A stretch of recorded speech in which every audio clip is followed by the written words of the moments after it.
నమస్కారం. Welcome to JP news.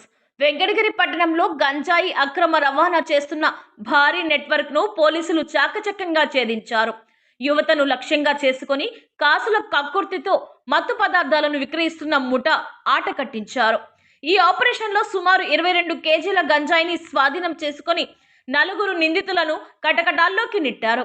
ఈ సందర్భంగా నాయుడుపేట డీఎస్పీ చెంచు బాబు వెంకటగిరి సర్కిల్ కార్యాలయంలో మీడియా సమావేశం నిర్వహించారు.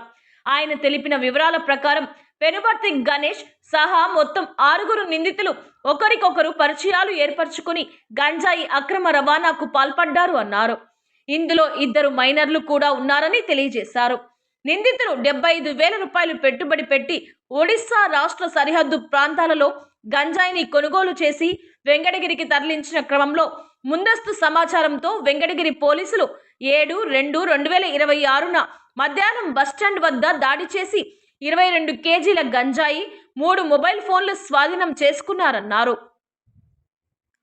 ఈ దాడిలో 6 నిందితుల్లో 4 పోలీసులు పట్టుకోగా 2 నిందితులు పరారయ్యారన్నారు. పరారీలో ఉన్న 2 నిందితుల కోసం పోలీసులు గాలింపు చర్యలు కొనసాగిస్తున్నారని తెలియజేశారు. ఈ ఆపరేషన్లో పాల్గొన్న సిఐ ఏవి రమణను ఎస్ఐ ఏడుకొండలు వారి సిబ్బందిని అభినందించారు.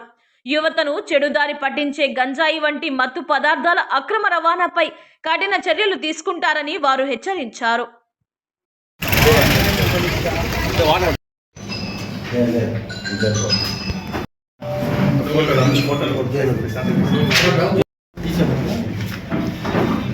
అందరికీ నమస్కారం. ఈరోజు వెంకటగిరి పట్టణంలో మధ్యాహ్నం సుమారుగా 2 గంటలప్పుడు ఆర్టీసీ బస్టాండ్ దగ్గర ఈ గంజాయి ఒడిశా రాష్ట్రం నుంచి తెచ్చుకొని పంచుకుంటున్నటువంటి గ్యాంగ్ ని 4 అరెస్ట్ చేయడం జరిగింది. అందులో పెనుబర్తి గణేష్ అనేవాడు ముఖ్యమైన ఉదాయి. అతనితో పాటు ఇంకా 3 ఉన్నారు. అందులో 2 మైనర్లు ఉన్నారు, 2 పారిపోయారు. సో ఈ 4 అరెస్ట్ అయిన 4 వాళ్ళ దగ్గర నుంచి 23 కేజీల గంజాయిని వెంకటగిరి టౌన్ సిఐ గారు స్వాధీనం చేసుకుని కేసు నమోదు చేయడం జరిగింది. దాని తర్వాత వెంకటగిరి సిఐ గారు దాని కేసు దర్యాప్తు చేస్తున్నారు. ఆ కేసులో ఎవరైతే పారిపోయారో వాళ్ళని పట్టుకోవడానికి, దీన్ని ఒరిస్సా నుంచి ఎలా కొనుక్కొచ్చారు, ఎవరి దగ్గర కొనుక్కొచ్చారు అనే దానికి ఇన్వెస్టిగేషన్ ఫార్వర్డ్ బ్యాక్వర్డ్ లింకేజెస్ చేయడానికి ట్రై చేస్తున్నాం. ఈ దొరికిన వాళ్ళ దగ్గర నుంచి వాళ్ళు ఎవరెవరికి అమ్ముతారు, రిటైల్ సెల్లర్స్ ఎవరెవరు కన్జ్యూమ్ చేస్తారు, ఎవరెవరు తాగుతున్నారు గంజాయి తీసుకొని అనేది వాళ్ళ లిస్ట్ కూడా తీసాం.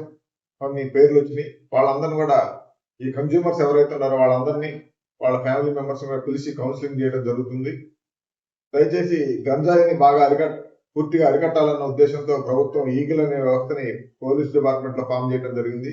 దాని ద్వారా డిస్టిక్ లో ఈగిల్ టీము ఎస్పీ గారి ఆధ్వర్యంలో, అడిషనల్ ఎస్పీ గారి సారథ్యంలో డిస్టిక్ ఈగిల్ టీం పనిచేస్తుంది. దాని మీద వచ్చే సమాచారాన్ని, టెక్నికల్ ఇన్పుట్స్ ని గ్రౌండ్ లెవెల్లో consumers, transporters, peddlers, interstate transporters ఇలా రకరకాలుగా అన్ని సెక్టార్లు ఐడెంటిఫై చేసుకుని వాళ్ళందరినీ పూర్తిగా నిర్మూలించడానికి అన్ని కార్యాచరణ అనేది చేస్తా ఉన్నాం. ఇంకా ఎవరైనా గంజాయి గురించి సమాచారం ఉన్నట్లయితే పోలీసులకు ఇవ్వాలని కోరుతున్నాం. మేము పిలిచి కన్జ్యూమర్స్ ఎవరైనా ఉంటే వాళ్ళని ఐడెంటిఫై చేసి వాళ్ళని మాన్పించడానికి ట్రై చేస్తాం. కౌన్సిలింగ్ ద్వారా 2-3 ద్వారా కుదరినట్టయితే డి అడిక్షన్ సెంటర్లో పంపించాలనే ఆలోచన కూడా ఉంది. ఇలాంటి గంజాయి ఇలాంటి మత్తు పదార్థాలకు అలవాటు పడితే అనేక నేరాలు జరిగే అవకాశం ఉంది. కాబట్టి దీని గురించి ప్రజలు కూడా ఎలాంటి సమాచారం వచ్చినా కూడా పోలీసులకు ఇవ్వాలని కోరుతున్నాం.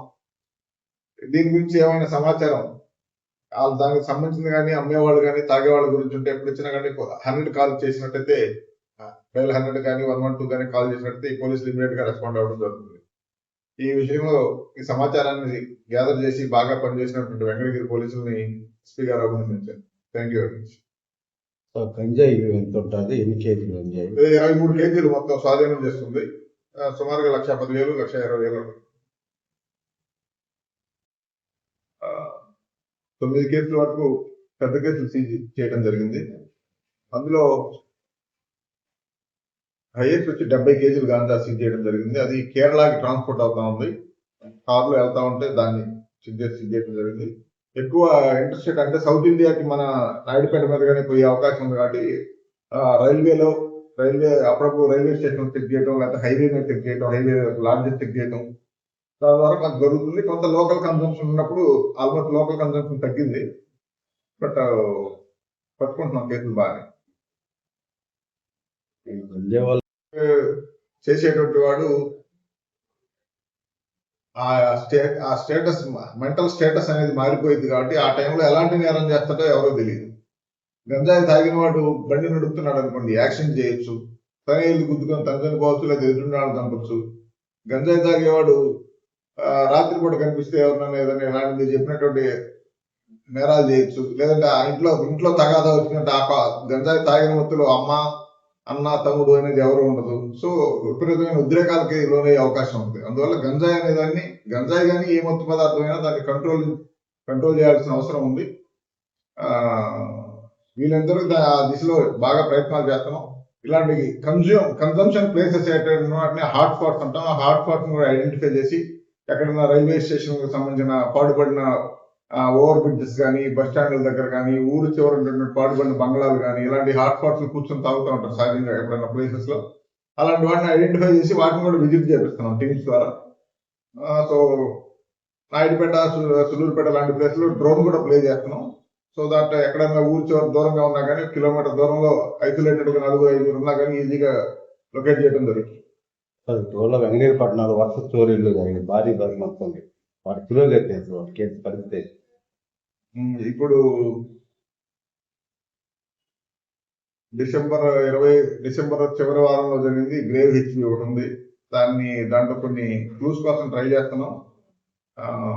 ప్రయత్నాలు జరుగుతుంది. దాని మీద జిల్లా సిసిఎస్ కూడా దాని మీద పనిచేస్తున్నాం, వర్కౌట్ చేస్తున్నాం. క్లూస్ వస్తాయి.